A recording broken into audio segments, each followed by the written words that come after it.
Pakistan super লিগে Shariful তামিমরা perform করতে পারলে আরও ক্রিকেটারের সুযোগ তৈরি হবে। ভালো উইকেটে খেলার কারণে বাংলাদেশিদের প্রতি আগ্রহ বেড়েছে ফ্র্যাঞ্চাইজিদের, এমনটাই মনে করেন হান্নান সরকার। 2027 বিশ্বকাপ সহ ওয়ানডেতে 6 নম্বর বোলিং অপশন হিসেবে সাকিবকে জাতীয় দলের দরকার। বিকল্প তৈরি করতে জাতীয় দলের বাইরে এ দলকে প্রস্তুত রাখার পরামর্শ এই কোচের। পিএসএল-এর এবারের আসরে খেলার সুযোগ পেয়েছেন 6 বাংলাদেশি ক্রিকেটার। প্রথমবারের মতো বিদেশি ফ্র্যাঞ্চাইজি লিগে সর্বোচ্চ সংখ্যক বাংলাদেশি মাঠ মাতাচ্ছেন। এর আগে সাকিব মুস্তাফিজদের বাইরের লিগে নিয়মিত দেখা গেলেও এবার নাহিদ রানা, রিশাদের সাথে সেই তালিকায় নাম তুলেছেন পারভেজ ইমন, তানজিদ তামিম, শরীফুলরা। শরীফুল তামিমরা পিএসএল-এ পারফর্ম করতে পারলে বাকিদের জন্য সুযোগ তৈরি হবে বিশ্বাস হান্নান সরকারের। ভালো উইকেটে খেলার কারণেই বাংলাদেশিদের প্রতি ফ্র্যাঞ্চাইজিগুলোর আগ্রহ বাড়ছে, এমনটাই মনে করেন সাবেক এই ক্রিকেটার। আমরা স্বাভাবিকভাবে যদি ফ্র্যাঞ্চাইজি টুর্নামেন্ট বলি, সেখানে কিন্তু সাকিব আর মুস্তাফিজের নামই চলে আসে। রিশাদ রিসেন্টলি বিগ ব্যাশটা ভালো খেলার পরে তার নামটা এখানে যুক্ত হতে যাচ্ছে। বাকি যে তিনজন শরীফুল, ইমন এবং তামিম, তাদের জন্য চমৎকার একটা প্ল্যাটফর্ম। প্রতিটা জায়গা থেকে ডেভেলপমেন্টের যে বিষয়টা, সেটা তাদের হওয়ার পাশাপাশি বাকি প্লেয়ারদের অপরচুনিটি ক্রিয়েট করবে।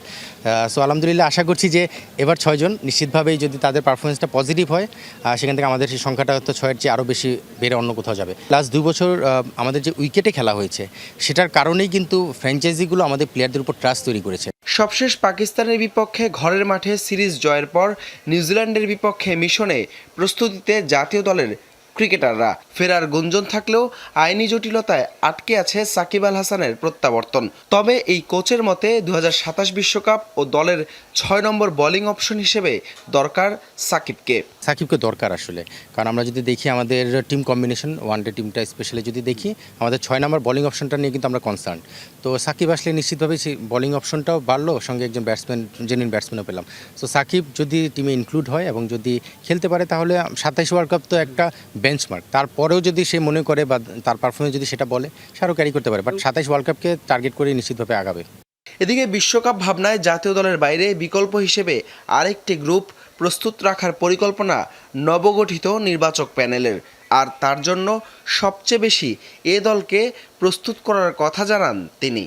নিশ্চিতভাবে আপনি 2027 ওয়ার্ল্ড কাপে যাওয়ার আগে 15 জন প্লেয়ারকে নিয়ে তো চিন্তা করতে পারবেন না। সেখানে 25 থেকে 30 জনের একটা পুল নিশ্চিতভাবেই থাকবে। বাকি প্লেয়ারদের প্রস্তুত করার যে বিষয়টা, সেটা আমাদের এ টিমের অ্যাক্টিভিটিসের মাধ্যমে বাড়ানো সম্ভব। ন্যাশনাল টিমে কিন্তু আসলে চাইলে অনেক প্লেয়ারকে খেলানো যাবে না।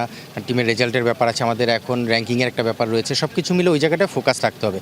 বাট ওই ন্যাশনাল টিমের খেলার বাইরেও যদি আমরা এ টিমের প্রোগ্রামগুলোতে এই জায়গাটায় ফোকাস করি, নিশ্চিতভাবে তারা ইন্টারন্যাশনাল এনভায়রনমেন্টের মধ্যে থাকবে।